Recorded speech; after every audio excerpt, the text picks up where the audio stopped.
Asia के पहले Nobel पुरस्कार विजेता की जिंदगी का एक ऐसा दर्दनाक दौर जिसने उन्हें सीधा उत्तराखंड की पहाड़ियों तक पहुंचा दिया।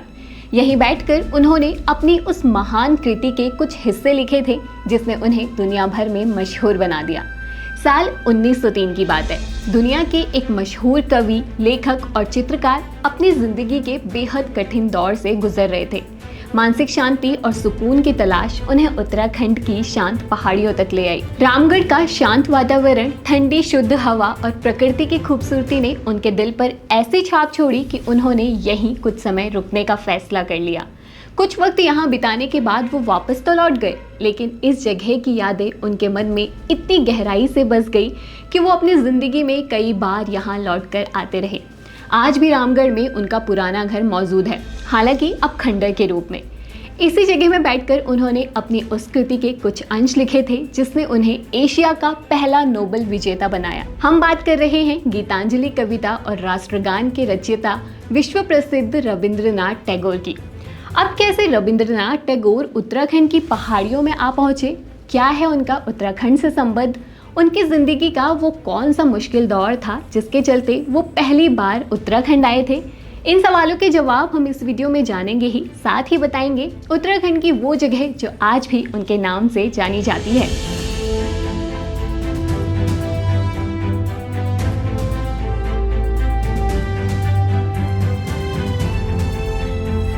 रविंद्रनाथ टैगोर का जन्म 7 मई 1861 को कोलकाता में हुआ था। उनके पिता देवेंद्रनाथ टैगोर एक जाने माने फिलोसोफर और धार्मिक सुधारक थे। बचपन से ही रविंद्रनाथ टैगोर को लिखने का बहुत शौक था। उन्हें स्कूल की पारंपरिक पढ़ाई पसंद नहीं थी, इसलिए उनकी पढ़ाई घर पर ही हुई। उन्हें टीचर्स घर पर ही आकर पढ़ाते थे। अपनी शुरुआती पढ़ाई करने के बाद वो 1877 में इंग्लैंड पढ़ने के लिए चले गए। वहाँ उन्होंने ब्राइटन और यूनिवर्सिटी कॉलेज में लॉ और इंग्लिश लिटरेचर की पढ़ाई की। हालांकि टैगोर को इंग्लैंड का एजुकेशन सिस्टम पसंद नहीं आया। उन्हें वहाँ की पढ़ाई में एक स्वतंत्रता की कमी महसूस हुई, इसलिए कुछ समय बाद ही वे वापस भारत लौट आए। भारत आकर उन्होंने अपनी साहित्य की यात्रा को आगे बढ़ाया।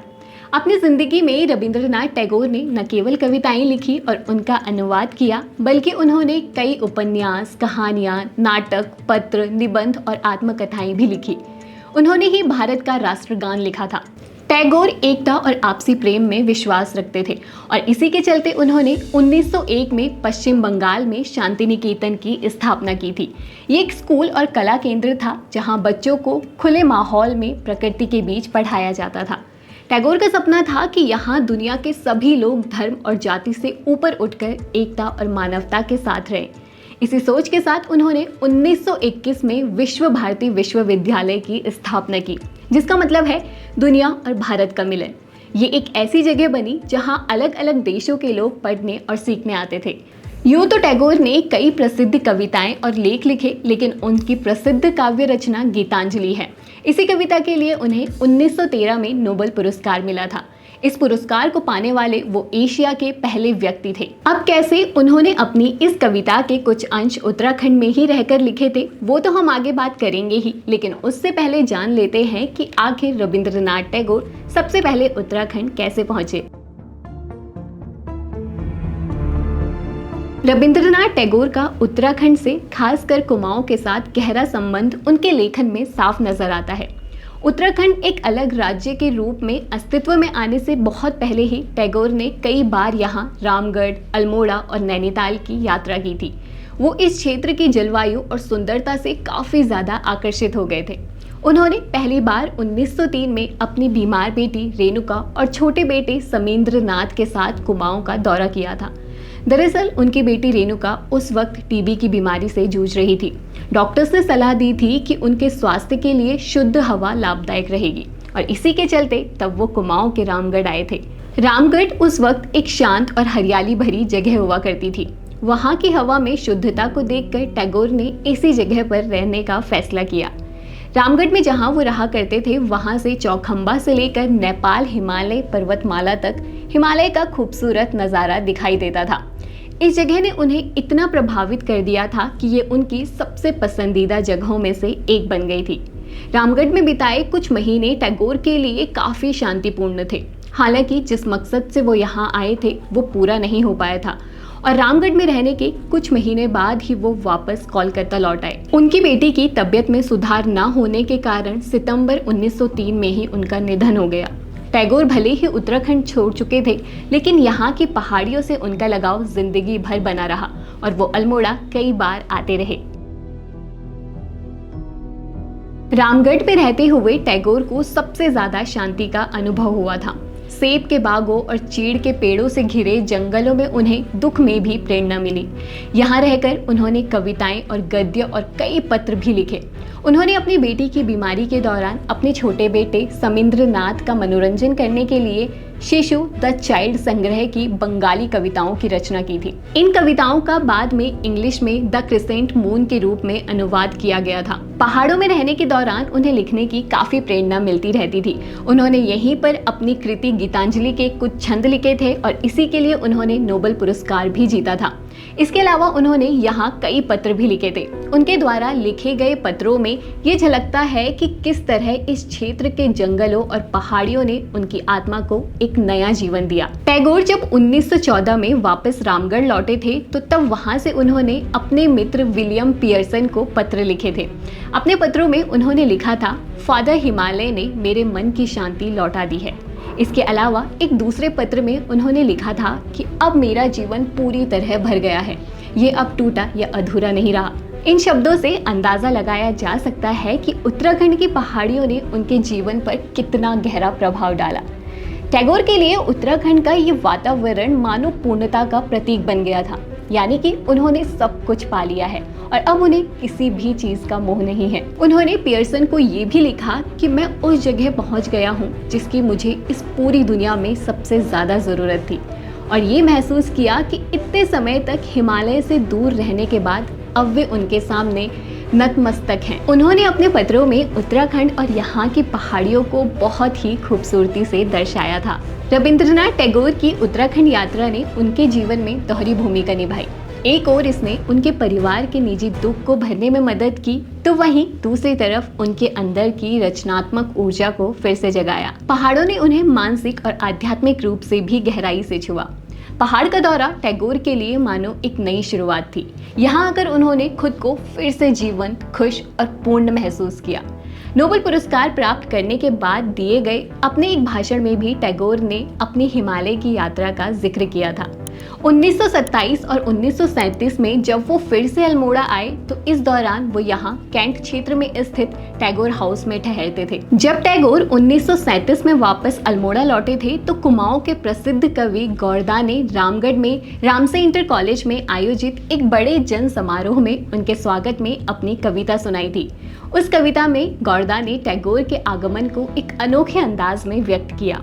उन्होंने कहा था, आज आकाश में दो सूरज उगे हैं, एक तो प्रकृति का असली सूरज और दूसरा रविंद्रनाथ टैगोर। इन पंक्तियों के माध्यम से गौरदा ने टैगोर की प्रतिभा, प्रकाश और ज्ञान को सूरज के समान बताया, जो पूरे मानव समाज को रोशनी और दिशा देता है। अब वे उनके सामने नतमस्तक हैं। उन्होंने जब रविंद्रनाथ टैगोर पहली बार कुमाऊं के रामगढ़ में आए थे और जिस जगह वो रहे थे, आज भी वो जगह टैगोर टॉप के नाम से जानी जाती है। स्थानीय लोग बताते हैं कि पहले तो ये जगह यानी टैगोर टॉप देखने लायक थी। पहले ये जगह वन विभाग के अधीन था और इसकी देखभाल की जाती थी ताकि लोग इस ऐतिहासिक जगह को पहचान सके और वहां जाकर रविंद्रनाथ टैगोर की याद कर सके। लेकिन समय के साथ और बजट की कमी और देखभाल के अभाव के कारण आज ये जगह धीरे धीरे खंडर हो गई है। दक्षिण कुमाऊं सर्कल की वन संरक्षक तेजस्विनी अरविंद पाटिल बताती हैं कि हमने इस जगह को पुनर्जीवित करने की कोशिश की, लेकिन कठिन भौगोलिक परिस्थितियों और रखरखाव की कमी के कारण योजनाएं पूरी नहीं हो पाई। अब हम इसे नोबेल पुरस्कार विजेता कवि टैगोर की स्मृति स्थली के रूप में विकसित करने की दिशा में काम कर रहे हैं। इसके अलावा अल्मोड़ा की यात्रा के दौरान रविंद्रनाथ टैगोर कैंट क्षेत्र में स्थित जिस सेंट मार्क्स हाउस में ठहरे थे, उसी का नाम बाद में बदलकर टैगोर भवन रख दिया गया, जो आज सुनसान हो गया है। स्थानीय लोगों का कहना है कि पश्चिम बंगाल से आने वाले पर्यटक आज भी यहाँ आते हैं, लेकिन इस स्थान को एक ऐतिहासिक धरोहर के रूप में ठीक तरह से प्रचलित नहीं किया गया है। उनका मानना है कि प्रशासन को प्रयास करने चाहिए ताकि इस जगह को एक पर्यटक स्थल के रूप में विकसित किया जा सके, जिससे स्थानीय लोगों को भी लाभ मिल सके। आज भले ही रविंद्रनाथ टैगोर हमारे बीच नहीं है, 7 अगस्त 1941 को उनका निधन हो गया था, लेकिन उनकी सोच, उनकी शिक्षा और उनके आदर्श आज भी हमारे साथ हैं। उनकी शिक्षा आज भी लोगों को प्रेरित करती है कि ज्ञान केवल किताबों में नहीं बल्कि जीवन और प्रकृति के अनुभवों में बसता है। उनकी इसी सोच को उत्तराखंड की इन पहाड़ियों में अमर बनाए रखने के लिए यहाँ कई प्रयास किए जा रहे हैं। केंद्रीय मानव संसाधन विकास मंत्री रहे डॉक्टर रमेश पोखरियाल निशंक ने घोषणा की थी कि यहाँ शांतिनिकेतन स्थित विश्व भारती विश्वविद्यालय का कैंपस स्थापित किया जाएगा। इस योजना का उद्देश्य टैगोर की साहित्य और दार्शनिक विरासत को उत्तराखंड की धरती पर जीवित रखना है। रविंद्रनाथ टैगोर की 161वीं जयंती के मौके पर मुख्यमंत्री पुष्कर सिंह धामी ने नैनीताल के रामगढ़ में विश्व भारती विश्वविद्यालय का भूमि पूजन किया। इस दौरान सीएम पुष्कर सिंह धामी ने कहा कि रामगढ़ में बनने वाले परिसर को गीतांजलि के नाम से जाना जाएगा। उन्होंने कहा कि इस स्थान पर आदि गुरु महाकवि रविंद्रनाथ टैगोर ने गीतांजलि के कुछ अंश लिखे थे, इसलिए इस कॉलेज का नाम गीतांजलि होना चाहिए। उत्तराखंड की प्राकृतिक सुंदरता से प्रेरणा लेने वाले सिर्फ रविंद्रनाथ टैगोर ही नहीं थे। हिंदी की महान कवयित्री महादेवी वर्मा और राष्ट्रभक्त और लेखक रामधारी सिंह दिनकर ने भी यहाँ रहकर लेखन किया था। तो ये थी जन गण मन लिखने वाले रविंद्रनाथ टैगोर की बात। लेकिन क्या आप जानते हैं जय हिंद का नारा देने वाले भी एक पहाड़ी थे?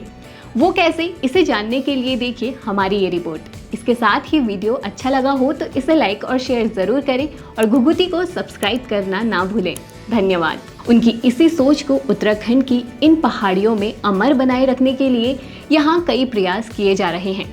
केंद्रीय मानव संसाधन विकास मंत्री रहे डॉक्टर रमेश पोखरियाल निशंक ने घोषणा की थी कि यहाँ शांतिनिकेतन स्थित विश्व भारती विश्वविद्यालय का कैंपस स्थापित किया जाएगा।